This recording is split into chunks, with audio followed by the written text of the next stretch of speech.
নমস্কাৰ বন্ধুসকল, আমাৰ এটা নতুন ভিডিঅ'লৈ আপোনালোক সকলোকে স্বাগতম জনাইছোঁ। প্ৰতিগৰাকী মহিলাই ধুনীয়া আৰু দেখাত সৰু হৈ থাকিবলৈ বিচাৰে, কিন্তু ছালত বিভিন্ন ধৰণৰ ৰাসায়নিক সামগ্ৰী ব্যৱহাৰ কৰাৰ ফলত ছালখন বেয়া হৈ খুব সোনকালে বয়সীয়াল দেখা যায়। এই চাপ দূৰ কৰিবলৈও বহুতে আকৌ বহু নামী দামী ফেচিয়েল তথা আন বহুত চিকিৎসা কৰে, কিন্তু এইসমূহৰ সলনি আপুনি আপোনাৰ জীৱনশৈলীত কিছু পৰিৱৰ্তন তথা খাদ্য তালিকাত কেতবোৰ বিশেষ খাদ্য অন্তৰ্ভুক্ত কৰিয়ে ছালত বয়সৰ চাপ নপৰাকৈ ৰাখিব পাৰে।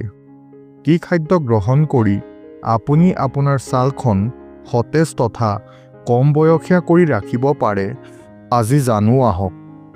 মিঠা আলু। মিঠা আলুক অত্যন্ত পুষ্টি সমৃদ্ধ বুলি গণ্য কৰা হয়। ই মুখৰ সূক্ষ্ম ৰেখা আৰু কোষ আঁতৰ কৰাত সহায় কৰে। মিঠা আলু খালে কলাজেন বৃদ্ধি হয় আৰু ছাল উজ্জ্বল হয়। সেউজীয়া শাক-পাচলি। সেউজীয়া শাক-পাচলিৰ বয়স প্ৰতিৰোধী গুণাগুণ আছে। ইয়াত অতি উচ্চ মানত ভিটামিন আৰু আঁহ থাকে। এই পুষ্টিবোৰ দৈনিক গ্ৰহণ কৰিলে ছাল উজ্জ্বল হৈ উঠে। বিলাহী। এণ্টি এজিং খাদ্যৰ ভিতৰত বিলাহী অন্যতম। বিলাহীত পোৱা লাইকোপেন নামৰ পুষ্টিয়ে ছাল টান কৰাত সহায় কৰে আৰু ছালক সূৰ্যৰ ক্ষতিকাৰক ৰশ্মিৰ পৰা সুৰক্ষিত কৰে।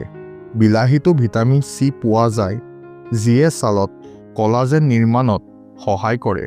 ডালিম। ডালিম কেৱল শৰীৰৰ বাবেই নহয়, ছালৰ বাবেও অতি উপকাৰী বুলি গণ্য কৰা হয়। ডালিম খালে ছালৰ সূক্ষ্ম ৰেখা আৰু কোষ দূৰ হয়। ইয়াক নিয়মীয়াকৈ আহাৰত অন্তৰ্ভুক্ত কৰি আপুনি ছাল টান কৰিব পাৰে। কণী মাছ। যদি আপুনি আমিষভোজী, তেন্তে আপুনি আপোনাৰ আহাৰত কণী আৰু মাছ অন্তৰ্ভুক্ত কৰিব পাৰে। এই দুয়োটা বস্তুৰ এণ্টি এজিং গুণ আছে, যিয়ে ছালক বয়স বৃদ্ধিৰ প্ৰভাৱৰ পৰা সুৰক্ষিত কৰাত সহায় কৰে। Green tea. গ্ৰীণ টি কেৱল ওজন হ্ৰাসৰ বাবেই নহয়, ছালৰ বাবেও খুব উপকাৰী। গ্ৰীণ টি নিয়মীয়াকৈ খালে ছালৰ কোষবোৰ স্বাস্থ্যৱান হয়।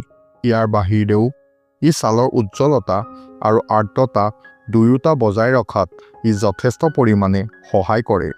যদি আপুনি ভিডিঅ'টোৰ পৰা অকণমান হ'লেও উপকৃত হৈছে, তেন্তে ভিডিঅ'টো লাইক আৰু শ্বেয়াৰ কৰিবলৈ নাপাহৰিব। এনেকুৱা ধৰণৰ ভিডিঅ' পাই থাকিবলৈ চেনেলটো ছাবস্ক্ৰাইব কৰি লওক।